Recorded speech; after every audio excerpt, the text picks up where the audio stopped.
April 13th, 1 Kings 3, 4, and 5. 1 Kings 3. And Solomon joined in marriage with Pharaoh, sovereign amidst of Egypt, and took the daughter of Pharaoh, and brought her to the city of David until he had completed building his own house, and the house of Yah, and the wall around Jerusalem. Only the people slaughtered at the high places, for a house for the name of Yah had not been built until those days. And Solomon loved Yah, walking in the ways of his father David, except that he had slaughtered and burned incense at the high places. And the sovereign went to Gibeon to slaughter there, for that was the great high place. And Solomon offered 1,000 ascending offerings on that slaughter place. At Gibeon, Yah appeared to Solomon in a dream by night, and Elohim said, "Ask what I should give you."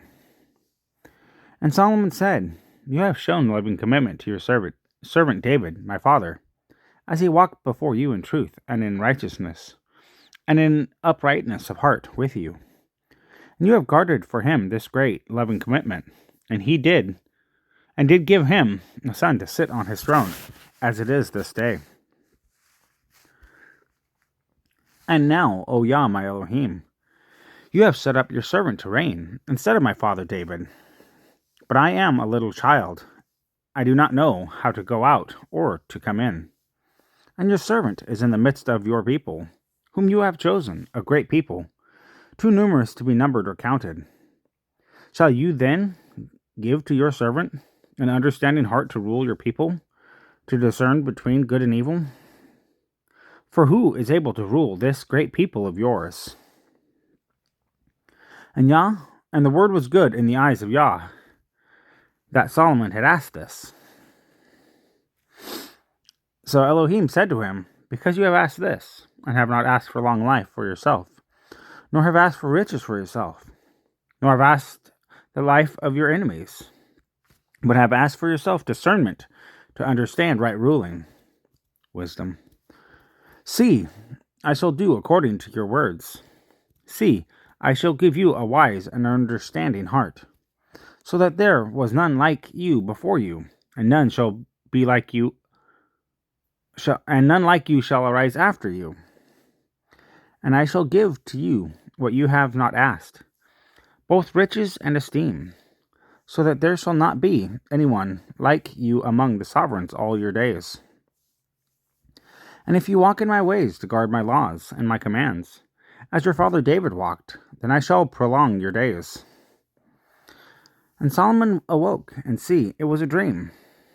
And he came into Jerusalem, and stood before the ark of the covenant of Yah, and offered up ascending offerings, and made peace offerings. And he made a feast for all his servants. Then 2 women, whores, came to the sovereign, and stood before him. And one woman said, "O my master, this woman and I dwell in the same house, and I gave birth while she was in the house. And it came to be the 3rd day after I had given birth, this woman also gave birth, and we were together. There was no one else with us in the house, only the 2 of us in the house. Then this woman's son died in the night because she lay on him, and she rose up in the middle of the night and took my son from my side while your female servant slept, and laid him in her bosom, and laid her dead child in my bosom. And I rose up in the morning to nurse my son, and saw that he was dead. But I looked at him closely in the morning, and saw he was not my son whom I had born. And the other woman said, No, but the living one is my son, and the dead one is your son. And the first woman said, No, for the dead one is your son, and the living one is my son. And they spoke before the sovereign. And the sovereign said, The one says, This is my son who lives, and your son is the dead one, while the other one says, No, your son is the dead one, while my son is the living one. And the sovereign said, Bring me a sword. So they brought a sword before the sovereign. And the sovereign said, Divide the living child in 2, and give half to one and half to the other. And the woman whose son was living spoke to the sovereign, for she was overcome with compassion for her son.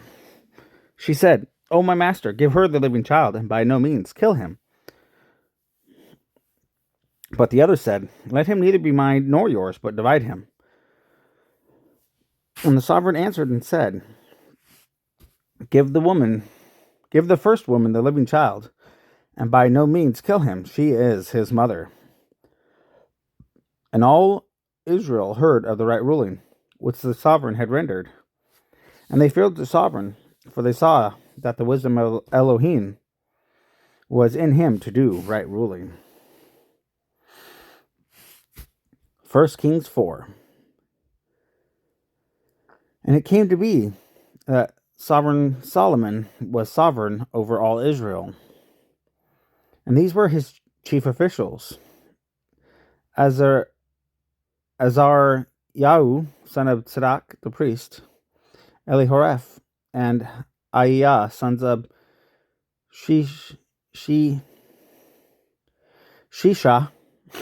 scribes, Jehoshaphat, son of Eliud, the recorder, Beniyahu, son of Yehoiada, over the army, Tzadok and Abiathar, the priests, and Azar Yahu, son of Nathan, over the officers, Sabud, son of Nathan, a priest, friend of the sovereign, and Aishar, over the household, and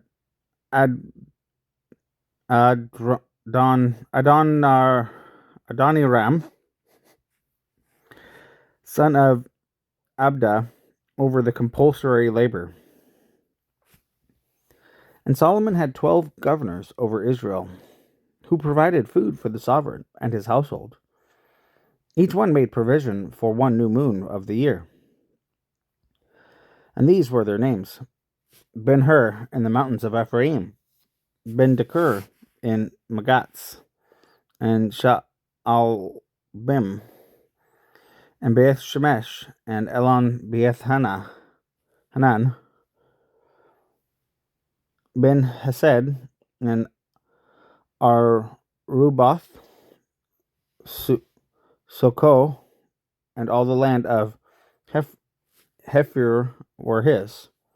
Benadab, all the height of Dor. Taphath, the daughter of Solomon, became his wife. And Baana, son of Ahilud, in Ta'anak, and Megiddo, and all Beth Shean, which is beside Tserethan, below Yisrael, from Beth Shean to Abel Meholah, as far as the other side of Yokneam,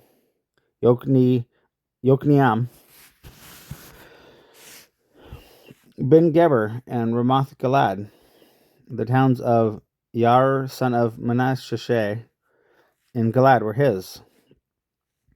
The portion of Argob in Bashan, 60 large cities with walls and bronze gate bars were his. Ahinadab, son of Idu, in Manaim, Ahimaatz in Naphtali. He also took Basmath, the daughter of Solomon, as wife. Baanah, son of Hushai in Asher, and in Aloth. Jehoshaphat, son of Paruah, in Issachar. Shimi, son of Elah, in Benjamin.